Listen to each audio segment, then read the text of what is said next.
Работа президента и делегации в Верхнеколымском улусе началась с осмотра объектов поселка Зырянка, филиала Саха-Телекома, а также мест, где произошел сильный смыв береговой линии во время весеннего паводка, в районе авиаполосы и заторной части поселка. На совещании по берегоукрепительным работам были заслушаны отчеты и рекомендации исполнительной дирекции по ликвидации последствий паводка и организации восстановительных работ, Института Агропромпроект и других ответственных сторон. Напомним, что в результате весенних паводков было обрушено трехэтажное каменное здание школы на 400 учащихся. Продолжается разрушение двухэтажных жилых домов. Так, ну метров, наверное, 10 его смыло сейчас с берега, больше, наверное, здесь было берег. Тут было маленькое, тут дорога была, шла на школу, там бетонка была, здесь было перекрыто поначалу, по весне, на той стороне. Ну, помню, надо было там отсыпать эту сторону вот эту вот. Она начала сюда начала высажена в эту сторону. И размыла, как потоку сделали еще одну. Когда школа разрушилась? Ну, школа в том году еще упала она. Упала? Да, начала падать. Ага. А закончили учиться тогда в позапрошлом году? В позапрошлом, да. Ага. А сейчас где учиться? В той школе, в Зырянке.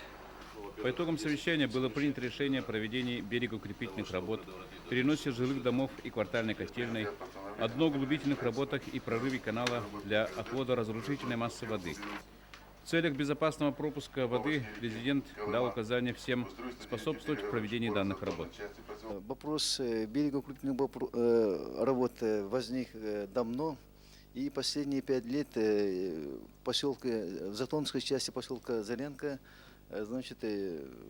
ведется сильный размыв берега реки Колыма.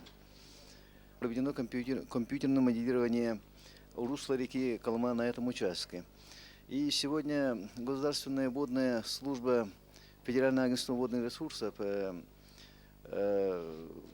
дал свое заключение, именно поддержав моделирование, составленное кафедрой урсловых процессов Московского государственного университета. И в этом году Ленское бассейновое водное управление совместно с исполнительной дирекцией по ликвидации последствий и восстановлению воды Республики Саха-Якутия защитило 75 миллионов на проведение данных работ. По Среднеколымску как там тоже такая же беда? Вопрос размыва берегов, укрепления берега в Среднеколымском улусе тоже стоит. Там, река Анкудинка, разделяющий город на 2 части. Последние года идет сильнейший размыв из-за,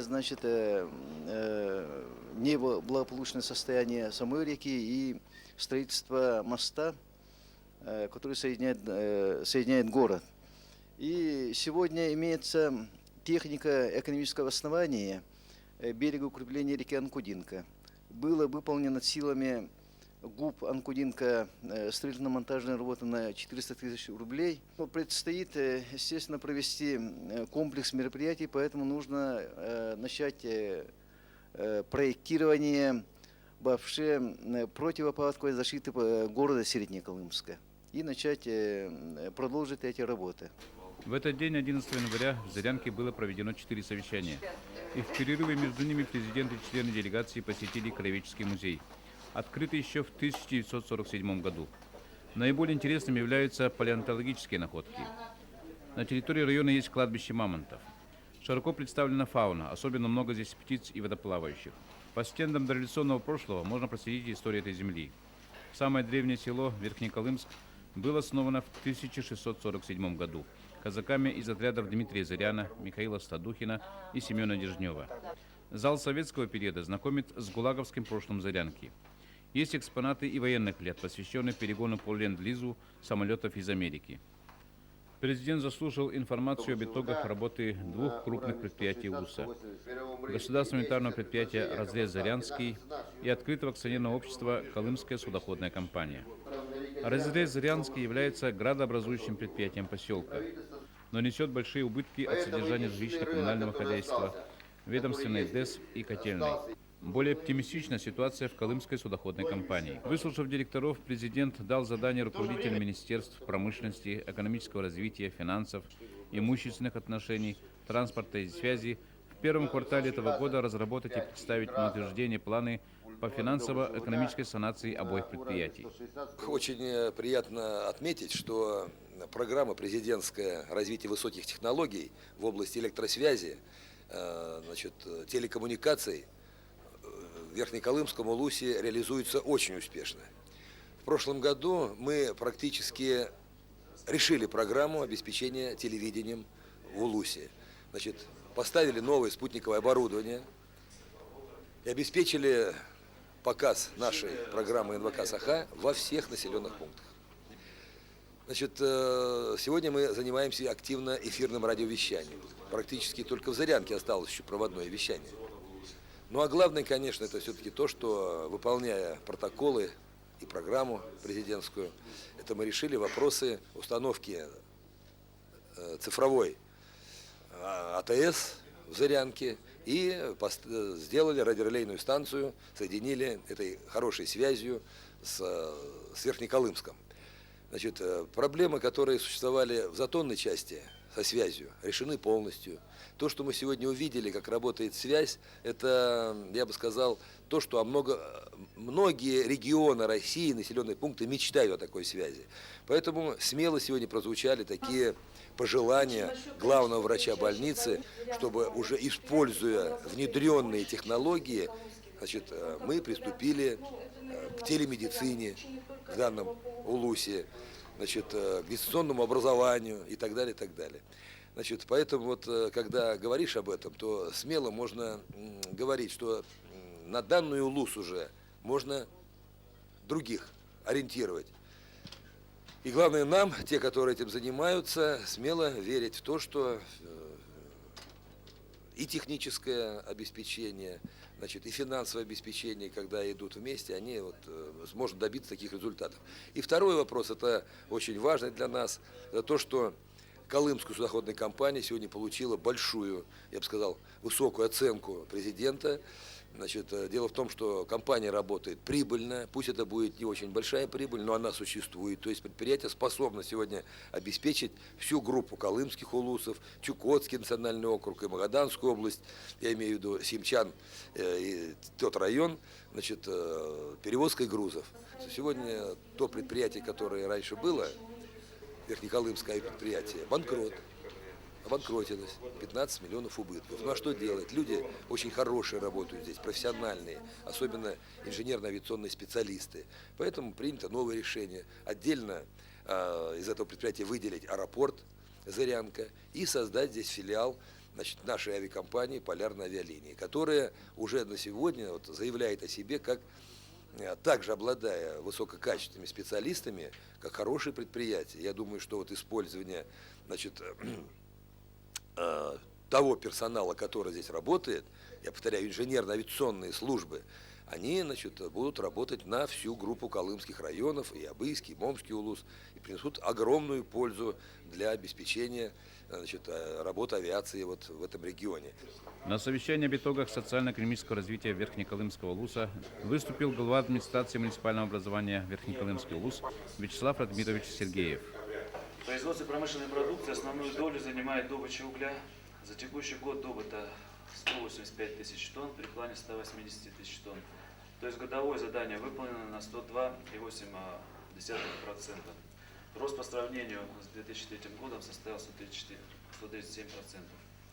В пищевой промышленности за год произведено хлебобулочных изделий 362 тонны, кондитерских изделий 5,7 тонны, безалкогольных напитков 1,6 тысяч декалитров, виноводочной продукции 4 тысячи декалитров. Цельномолочной продукции 116 тонн.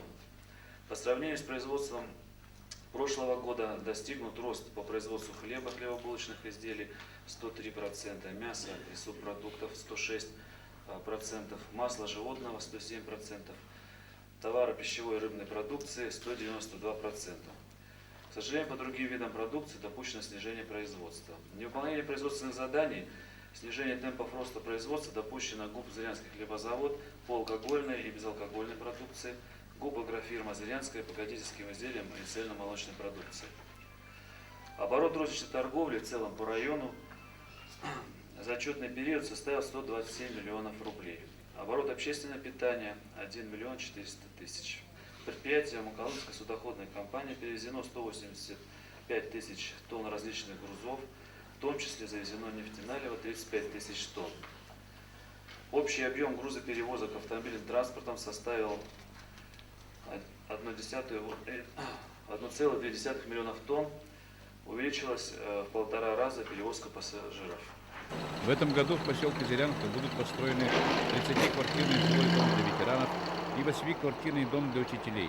Для поддержания жилищно-коммунального хозяйства принято решение о строительстве водозабора с очистными сооружениями, канализационно-очистной станции. Будут проводиться работы по реконструкции тепловых сетей Зырянки с оптимизацией котельных. В будущем крупной стройкой станет поэтапное строительство мини-теплоэлектроцентралей. Для развития перерабатывающего производства сельхозпродукции, традиционных отраслей хозяйства малочисленных народов Севера, в Улусе будет создано новое сельхозперерабатывающее предприятие. Будут приобретены 200 голов племенных оленей. В целом президент республики положительно оценил работу правительственной комиссии по исполнению пунктов протокола совещания, которое проходило во время предыдущего рабочего визита президента. Программа была принята в 2002 году, значит, специально для колымских улусов. Она касается 3 улусов. И я должен сказать, что на самом деле средств на эту программу выделено очень много. Пожалуй, так, если оценить все 3 улуса вместе взятых, то даже в советские годы, может быть, столько средств не выделяли сюда, сколько сейчас. Результаты разные, конечно. У нас есть хорошие сдвиги в области электроэнергетики, новые модификации дизельных электростанций, новые типы оборудования для жилищного коммунального хозяйства, предположим, там, значит, котельные и так далее, которые, как бы небо и земля отличается от того, что у нас здесь было. Эти вопросы решены. Все-таки по объектам соцслужб быта такие большие задачи, как, предположим, строительство школы, в Среднеколымске, теперь вот здесь в Нейлином, значит, тоже сдвинуты. По сельскому хозяйству некоторые сдвиги есть позитивные в области животноводства, то есть скота, раневодства. И поэтому программа она начала давать свои плоды.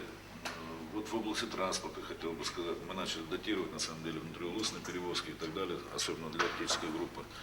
Разместили здесь самолеты, значит, по специальному плану во всех 3 районных центрах, которых раньше самолеты, вертолеты, которые где были, где не было, теперь они базируются постоянно здесь. Это нам позволило улучшить перевозки. Принято решение по дотации на основные некоторые виды продовольствия, и эта программа уже 2-й год действует. Вот сегодня говорилось, что комбикорм дороже муки. На самом деле мука в 4 дороже, чем в среднем по республике, но, значит, она датируется правительством республики Саха-Якутия, это позволяет поддерживать там какой-то уровень. То есть программа, на самом деле, она такая позитивная, что ли, имеет результаты. Хотя, на самом деле, по некоторым вопросам мы еще отстаем. Значит, я бы отметил, вот никак у нас не сдвинется решение вопросов рыболовства, развития местной пищевой промышленности. Здесь есть отставание, прямо скажем. Есть, может быть, отставание и по решению таких важных вопросов, как вот берегоукрепительная работа, вот здесь, в Зырянке, да, в других населенных пунктах. Поэтому как бы тот факт, что программа принята, работает, это очень позитивный сдвиг есть, но я не могу быть так удовлетворен полностью, что она выполняется и так далее. На самом деле есть много проблем, которыми надо заниматься. И могли бы быть результаты, конечно, и получше.